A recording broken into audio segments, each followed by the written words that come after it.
for the young oysters to attach to the shell. Once we're out into the river and getting close to on site. Imagine turning waste into a living ocean ecosystem. In the quiet coastal waters of Florida, something extraordinary began with discarded oyster shells. What looked like simple dumping soon sparked a powerful natural transformation beneath the waves. Critics called it a disaster, but nature had other plans. Within a few short years, a barren seabed evolved into a thriving marine habitat full of life, color, and movement. This is the unbelievable story of how trash became one of the ocean's greatest comebacks. If you liked the video, make sure to like, share, subscribe, and stay with us for more.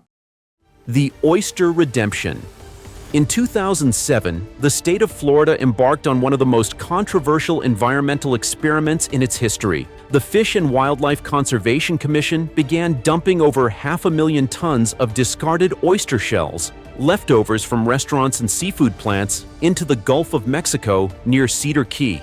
The goal was simple: to create new oyster reefs to boost water quality and fish populations. But critics, including environmentalists and local fishermen, were furious. They called it reckless ocean dumping. They feared the shells would smother the seafloor, disrupt delicate currents, and turn a fragile ecosystem into a watery graveyard. For years, the project was seen as a misguided gamble. But what happened next defied every scientific assumption. Instead of a dead zone, the sandy seabed began to transform. Within months, it became clear that this was not just a pile of trash. It was the foundation of a living, breathing, expanding reef, faster and more complex than any artificial structure ever built. This is the story of how a discarded waste product became the key to restoring an entire coastal ecosystem. The secret to this rapid success wasn't visible to the naked eye. Just 18 months after the first shells were deposited, scientists found something remarkable. The shells, made of calcium carbonate, acted as biological magnets. Within hours of hitting the seabed, bacteria colonized their surfaces, forming a thin, living carpet called a biofilm. These microscopic communities were the real engineers. They changed the local water chemistry, creating tiny alkaline microzones that were perfect for calcifying organisms, creatures that build shells. This microscopic scaffolding provided something the sandy seafloor never could: a stable attachment surface and a chemical invitation. Soon, barnacles and tube worms followed. Then came the diatoms and microalgae. This was the foundation, and on top of it, the true target of the project arrived: oyster larvae. Oysters are born drifting in the water, but they can only survive if they find a hard surface to settle on. For decades, Florida's natural reefs had been destroyed by overharvesting, pollution, and development, leaving the larvae with nowhere to go. But now, thousands of tons of shells created a concentrated landing zone. Within the first year, juvenile oysters, called spat, settled in numbers that shocked researchers. By the second year, those juveniles had matured into reproductive adults. By the third year, surveys found an average of 847 oysters living in every single cubic meter of those shell piles. The life cycle had been restarted, overcoming an ecological bottleneck that had lasted for generations. As the oysters grew, so did their impact, and it wasn't long before the most vocal opponents became the project's biggest champions. Charter Captain Mike Lenz had been an outspoken critic, but in 2013, he had a pivotal moment. He took his boat to one of the new reefs and found it swarming with redfish, a prized game species. He later described it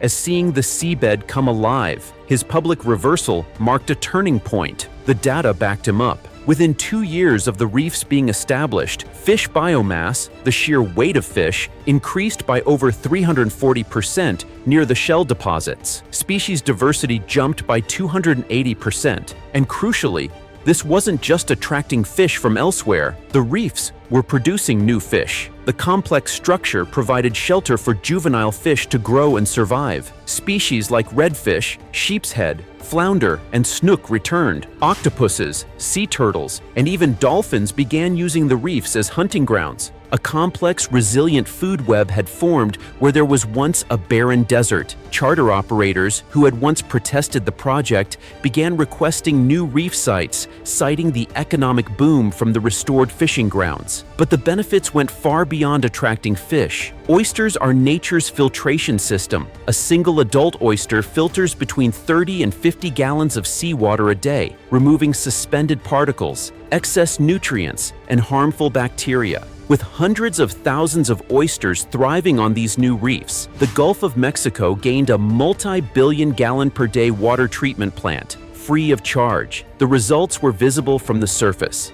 Water clarity increased dramatically. Sunlight, once blocked by murky water, began to penetrate deeper, allowing seagrass beds to expand. Seagrass is the nursery of the ocean, providing critical habitat for juvenile fish, manatees, and sea turtles. The seagrass stabilized the sediment, further reducing turbidity, creating a positive feedback loop where cleaner water meant more seagrass, and more seagrass meant cleaner water. Researchers estimated the filtration service alone was worth tens of millions of dollars, a staggering return on a project that was initially dismissed as reckless. The true test of this nature-based infrastructure came in September 2017, when Hurricane Irma, a Category 4 storm, slammed into the Gulf Coast. It was a real-world stress test. While seawalls crumbled and unprotected beaches were washed away, the shorelines backed by the restored oyster reefs told a different story. They experienced 30 to 40% less erosion than adjacent unprotected areas. The dense, three-dimensional structure of the reefs acted as natural wave attenuators, absorbing and dissipating the storm's energy. Engineers calculated that during Hurricane Irma alone, these reefs prevented roughly $3 million in coastal property damage. Considering the entire 15-year restoration program cost about $5 million here, the reefs nearly paid for themselves in a single storm. Unlike a concrete seawall, which would have needed expensive repairs, these oyster reefs were self-repairing. The storm damage actually created new nooks and crannies, stimulating new larval settlement and increasing the reef's height and complexity. This success forced coastal managers to rethink their approach, recognizing that nature-based solutions could be more cost-effective and sustainable than hard engineering. By the early 2020s, the reefs had expanded well beyond their original footprints, roughly doubling in area without any further human intervention. This expansion was driven by the oyster's own life cycle. Each generation settled on the shells of the last, creating vertical growth and horizontal spread. The architectural complexity created diverse microhabitats, supporting a staggering range of species. New research even revealed an unexpected climate benefit. The dense oyster reefs were sequestering organic carbon in their shells and the surrounding sediments, helping to mitigate ocean acidification and atmospheric warming. The project's significance had grown from a simple habitat recovery effort into a model for climate adaptation and carbon management. Biodiversity metrics at the mature sites approached those of pristine natural limestone reefs. Endangered sea turtles returned, and dolphins actively hunted along the reef edges. The system was no longer a project. It was a fully functioning, self-sustaining ecosystem. What began as a controversial decision to dump restaurant waste into the Gulf of Mexico had initiated a perpetuating ecological cycle. Each oyster generation contributes substrate, expands habitat, filters water, and protects the shoreline. After 15 years, the ecosystem operates independently, with data suggesting it will endure for decades, perhaps centuries. The lesson from Cedar Key is profound. It challenges the old paradigm of coastal restoration, shifting it from building with concrete to working with biology. By simply providing the right material, the shells, Florida allowed nature to do the heavy lifting. This project stands as a testament to the power of circular environmental design, repurposing waste not as a problem, but as the solution. It proves that sometimes the most advanced engineering is not a wall of steel, but a pile of shells left for the ocean to turn back into life.